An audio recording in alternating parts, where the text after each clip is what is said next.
You're listening to a production of the National Media Archive. To learn more or volunteer, go to nationalmediaarchive.com.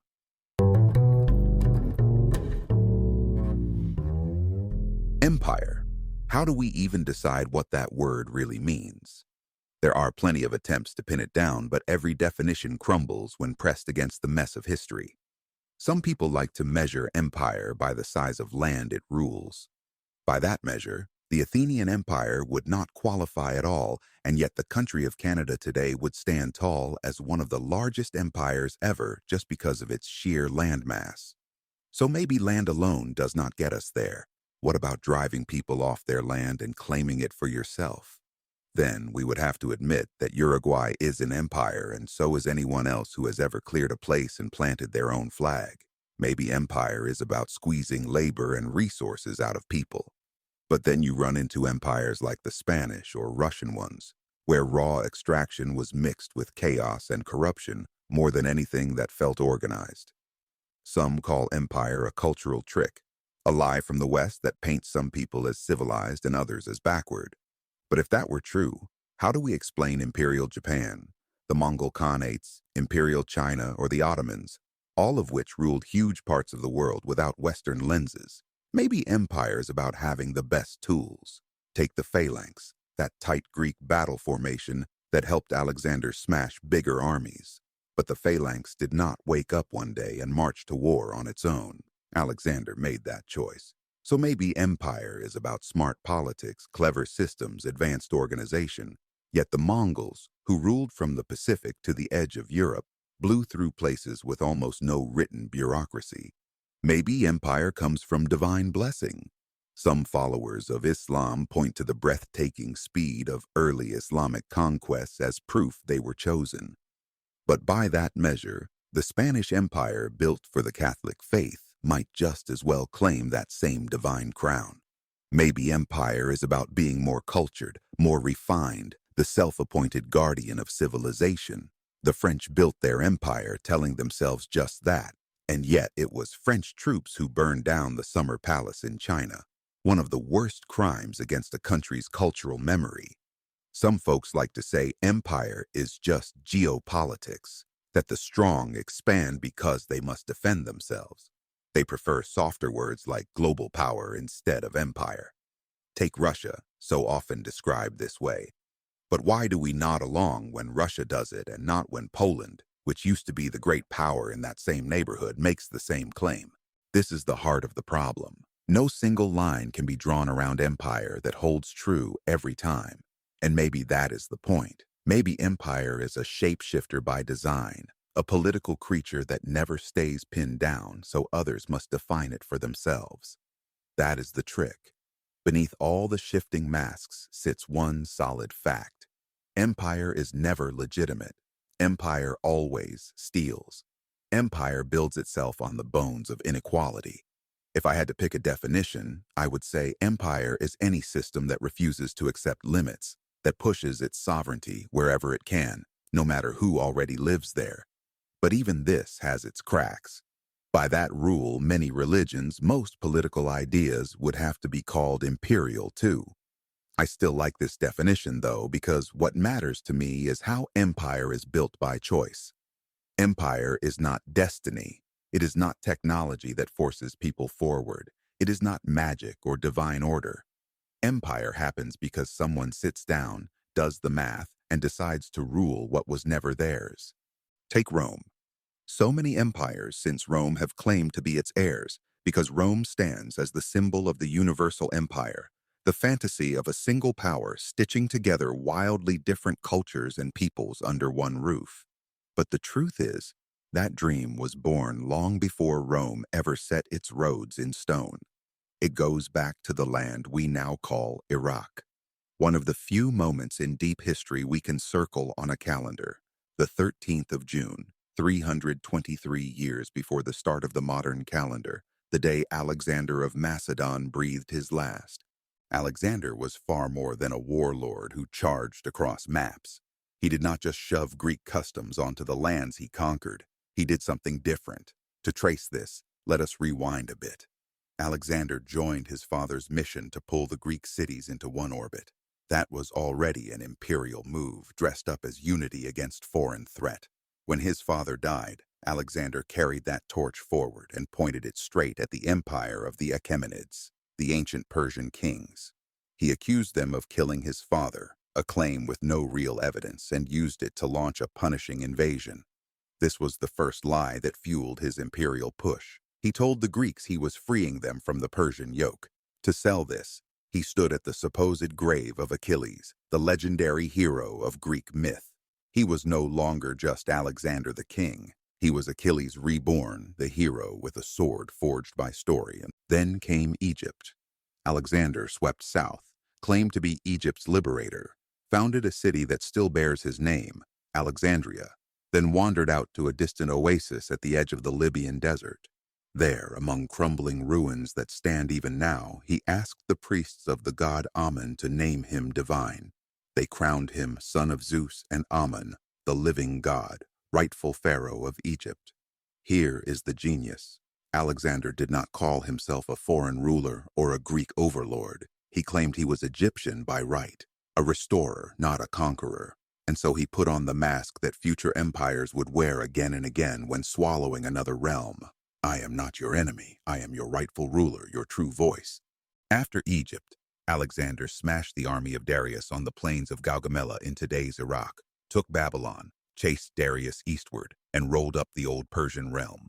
When his weary army balked at crossing deeper into India, Alexander turned back to Babylon and changed tactics. He married into Persian bloodlines, knelt at the tomb of Cyrus the Great, wore Persian robes, told his men to do the same. He asked them to become what they had conquered, not to stand apart but to blend in, to merge. Greek and Persian, East and West, destroy the walls that divide, build an empire that floats above them all. This was no ordinary kingdom. This was a universal empire in the raw.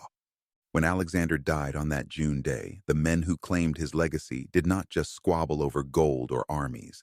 They argued about his body because even his corpse was a symbol. Ptolemy whisked the body away to Egypt, buried it like a pharaoh.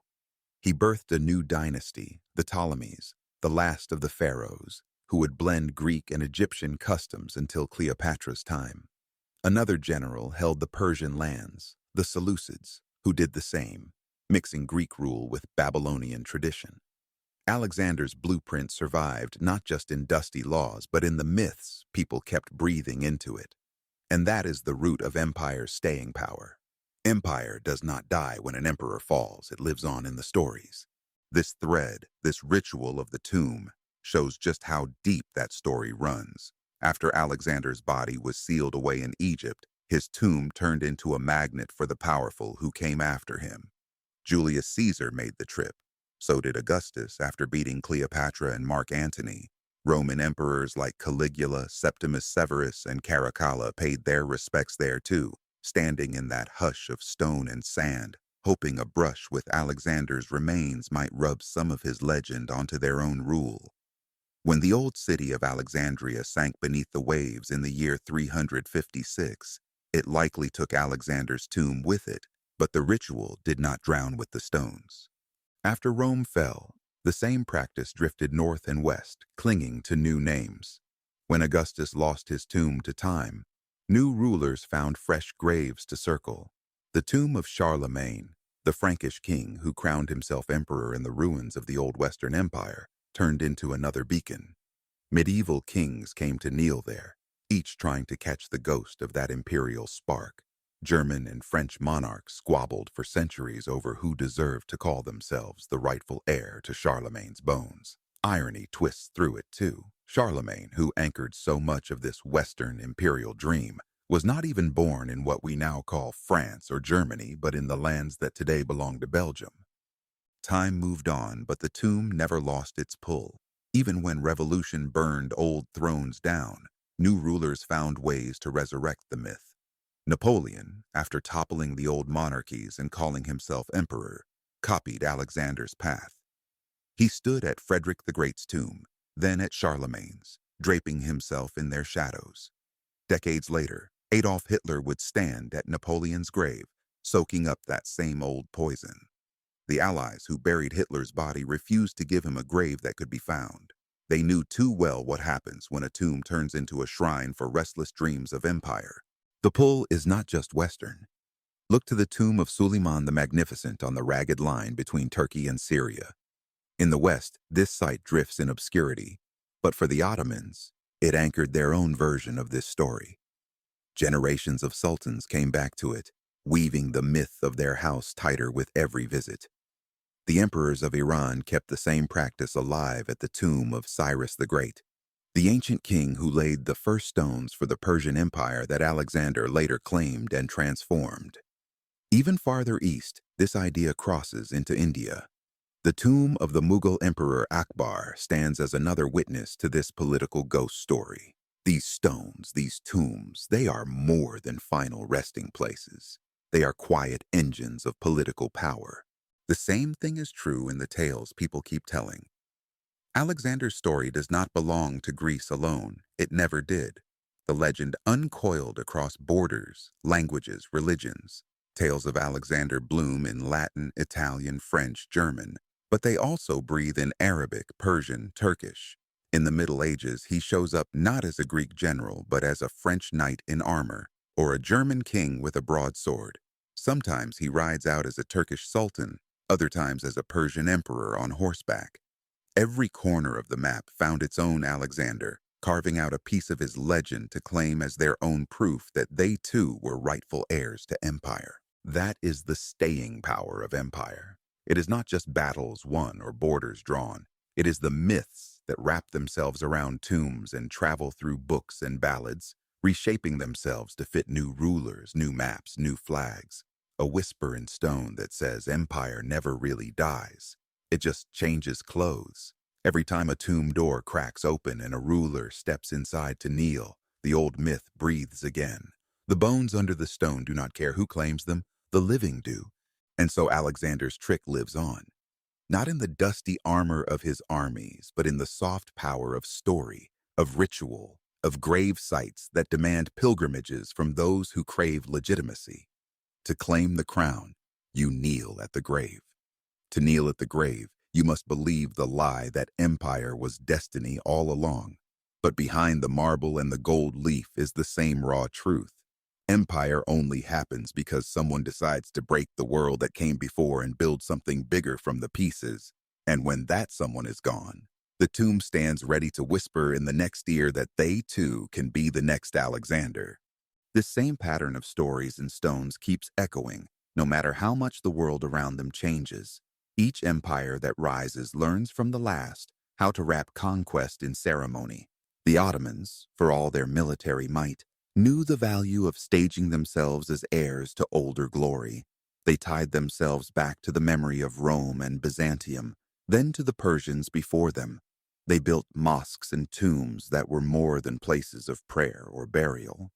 These sites were scripts for their rulers to act out the old performance, the rightful inheritor, the bridge between faiths and peoples, the next link in a chain that could never be broken. When you stand at the ruins of these places today, the crumbling mausoleum of Suleiman, the scattered stones around Cyrus's resting place, you can still feel the hum of that old game. In India, the Mughals carried it on too. Akbar the Great did not just rule with the sword, but with the idea that his power reached across lines that had once divided cultures and faiths. His tomb still stands in Agra, a dusty monument where people come to pay respects, not just to a man, but to the myth that holds power together long after the generals are gone. This is why Alexander's story slips so easily across languages and centuries. When medieval scribes copied his adventures, they did not just preserve facts about who fought where. They folded him into their own dreams of what empire should look like. In Europe, he wears steel and carries the banner of a knight. In the Persian epics, he is Iskandar, a king who bridges east and west. In Turkish tales, he might be a sultan, noble and just. Each version bends him just enough to suit the need of the time. And in doing so, each version breathes life back into the original lie. That empire is a rightful inheritance, not just an act of force. The true legacy, the real institution that empire leaves behind, is not the walls or the roads or the coins stamped with a king's face. It is this idea, the whisper that says maybe power can be endless if you wrap it in the right story. Maybe there is no line that cannot be crossed if you kneel at the right grave. So long as that thought survives, the bones under the stones will never rest quiet. Look at how, even today, some leaders and thinkers still reach for these old myths. They stand in ruins, promise restoration, claim that they alone can stitch a scattered people back together. They talk of golden ages and lost greatness. They conjure names like Rome, Byzantium, Persia, Mughal, Ottoman, not to teach history but to pull that ancient ghost into the present. They want us to believe that the empire is not just history but a tool waiting to be picked up again. When we follow these stories, when we visit the tombs and recite the myths, we do not just remember the past. We help carry it forward. We help hold up the fiction that empire is inevitable, natural, maybe even sacred. We forget the simple truth that every empire only begins because someone, somewhere, makes the choice to claim what is not theirs. And to keep claiming it, they must tell stories, build tombs, and ask us all to kneel. This is why I keep looking at empire not as a thing to define in some final way, but as a habit of mind, a pattern of power. It is the choice to ignore limits. It is the lie that never dies. It is the hush of footsteps in the dark of a tomb. It is the clash of armies made holy by half-remembered myths. It is a trick we play on ourselves so that some may rule while others kneel. And it is still here, living in old stones and new screens, waiting for whoever dares to whisper that they too deserve to be crowned the next heir to Alexander's shadow. In this episode, we travel from the bones of Alexander the Great to the shadows of Charlemagne, the echoes of Rome, the tombs of Suleiman and Cyrus, the myths of the Mughals, and the stories that refuse to die. We trace how empire never really ends but folds itself into new shapes, riding on the backs of conquerors, stories, pilgrimages, and half-true legends. This is the haunting truth about power, that the grave is never really the end when myth can raise the bones to walk again.